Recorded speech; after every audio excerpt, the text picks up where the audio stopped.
Selamat sore, Assalamualaikum warahmatullahi wabarakatuh. Untuk perkuliahan praktikum perpajakan nanti kita akan menggunakan buku 2 terkait SPT Badan tahun 2017, buku 2 halaman 46. Jadi langkah awalnya kita menghitung penyusutan fiskal tahun 2017, di mana dalam penghitungan penyusutan tersebut sumber datanya ada pada buku 1 halaman 10 ya, buku 1 halaman 10.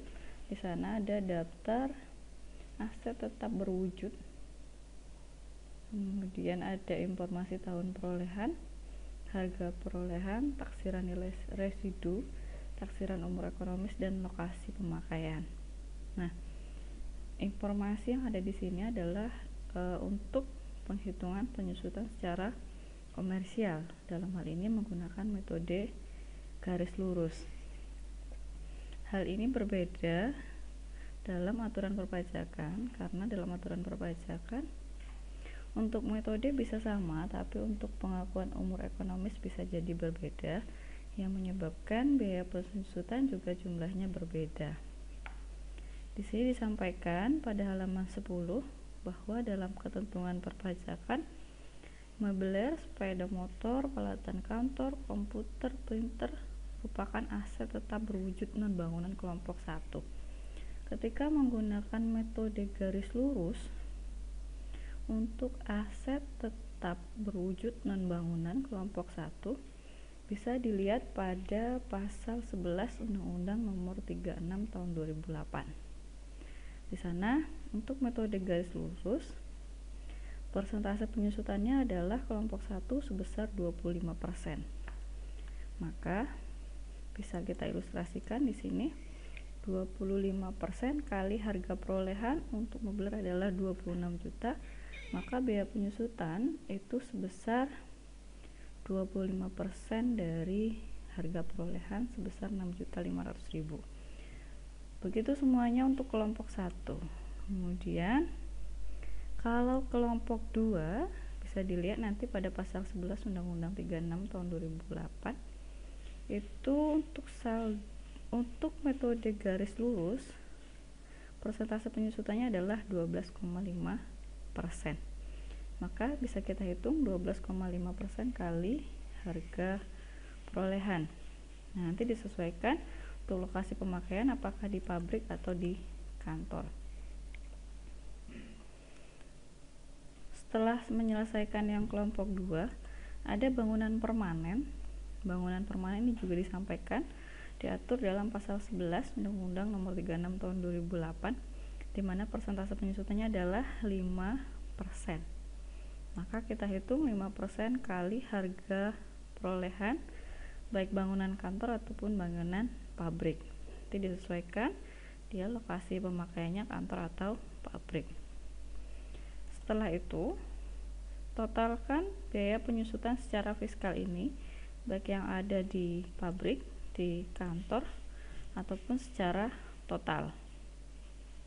Oke, kalau sudah, lanjutkan untuk total penyusutan komersial. Nah, penyusutan komersial ini tidak tersedia jumlahnya, namun kita bisa melakukan perhitungan dengan cara secara akuntansi, di mana dalam penghitungan biaya penyusutan secara akuntansi yaitu harga perolehan dikurangi nilai residu, baru kemudian dibagi umur ekonomis. Contoh di sini untuk meubiler 26 juta harga perolehannya dikurangi dengan nilai residu 2 juta, maka ketemu 24 juta dibagi umur ekonomisnya di tabel itu 3 tahun. Maka 24 juta kita bagi 3 ketemu 8 juta. Begitu semuanya untuk penyusutan secara komersial. Setelah semuanya dihitung, nanti jumlahkan khusus yang lokasi pemakaiannya pabrik berapa biaya penyusutan secara komersial, kemudian untuk yang kantor dan juga yang keseluruhan totalnya. Setelah itu masukkan ke sini, kemudian hitunglah selisihnya antara penyusutan fiskal dan penyusutan komersial.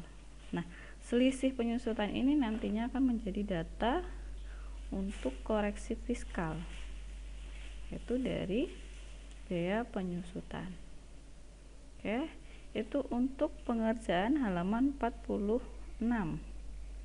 Kemudian lanjut untuk pengerjaan halaman 47, masih terhubung juga dengan penyusutan gitu ya.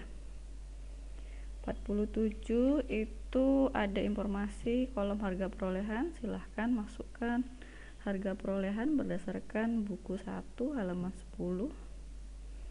Kemudian akumulasi penyusutan di sini sampai dengan awal 2017. Jadi untuk bisa mengetahui 1,5 tahun, kita lihat di sana bahwa untuk mobiler belinya itu Juli 2015. Maka Juli 2015 sampai Juli 2016 1 tahun. Juli 2016 ke awal 2017 setengah tahun, maka di sini 1,5 tahun kali biaya penyusutan secara fiskal, maka ketemu jumlahnya ini. Kemudian untuk nilai buku fiskal awal, harga perolehan dikurangi dengan akumulasi penyusutan sampai dengan awal 2017, sehingga ketemu berapa nilai buku awal fiskal. Ya, caranya seperti itu. Nanti yang menjadi dasar di sini adalah kapan aktiva tersebut diperoleh. Itu akan mempengaruhi berapa nilai buku fiskal awal tahun 2017. Oke, semua jenis aktiva dihitung seperti itu. Kalau sudah, nanti lanjut pada halaman 48. Halaman 48 diminta untuk menghitung PPh yang telah dibayar di dalam negeri tahun 2017 melalui pemotongan ataupun pemungutan pihak ketiga dalam negeri. Nah, untuk pengisian yang halaman 48 buku 2 ini, sumber datanya ada buku 1 halaman 20. Jadi dimulai dari halaman 20. Kita contohkan halaman 20 di sana. Buku 1 berisi bukti pemotongan pajak atas impor oleh bendaharawan Ditjen Bea dan Cukai. Nah, di sini kita bisa buat jenis penghasilannya adalah karena impor barang. Ya kan? Karena dipotong oleh Bea Cukai, maka jenis penghasilannya impor barang. Kita perhatikan bukti pemotongannya di sana ada pajak penghasilan pasal 22. Maka pada kolom PPh pasal 22 kita lihat berapa pajak yang dipungut, itu sebesar 20 juta. Maka masukkan angka 20 juta. Untuk keterangan ini mengambilnya dari mana? Berarti dari lembar kerja halaman 20. Nah, ini dari buku 1. Ya, ini seterusnya. Jadi yang menjadi dasar untuk pengisian ini adalah bukti potong atau SSP, karena di sini menghitung PPh yang telah dibayar. Jenis penghasilan ini ada 16. Jadi silahkan setelah selesai 16 jenis penghasilan, di total masing-masing kolom, yaitu ada PPh pasal 22, kemudian 23 dan PPh final serta berapa totalnya. Oke, kalau sudah, nanti lanjut halaman 49 untuk kolom laba rugi komersial. Di sana ada pengisian kolom laba rugi komersial. Nah, itu datanya bisa diambil dari buku 1 halaman 8. Silahkan nanti salin saja laba rugi komersialnya dari buku halaman 8 tersebut, gitu ya, sampai dengan selesai. Kemudian coba isi jumlah yang dikoreksi. Nah, jumlah yang dikoreksi ini datanya berdasarkan halaman 9. Halaman 9 di sana ada contoh ya. Ada pegawai administrasi masing-masing 10 juta. Tuh kan ada informasi. Jadi Kenapa dikoreksi? Karena ada penyesuaian kalau dalam akuntansi seperti itu. Contoh adalah beban transportasi dan perjalanan dinas ada termasuk untuk keperluan pemegang saham. Nah, maka ini harus dikoreksi. Itu sebesar 6 juta. Nah, isikan dia masuk bagian uraian yang mana, jumlahnya berapa, jenisnya nanti koreksi positif atau koreksi negatif. Kemudian untuk form nanti dikosongkan saja. Sementara sampai situ untuk praktikum perpajakan. Selanjutnya kita akan bahas di minggu depan penyelesaian laporan rekonsiliasi fiskal, menghitung PPh terutang, kemudian menghitung PPh yang telah dibayar di luar negeri, kredit pajak, menghitung kredit pajaknya, menghitung kurang lebih bayar, menghitung angsuran bulanan atau PPh pasal 25, dan juga buku 1 terkait formulir-formulir.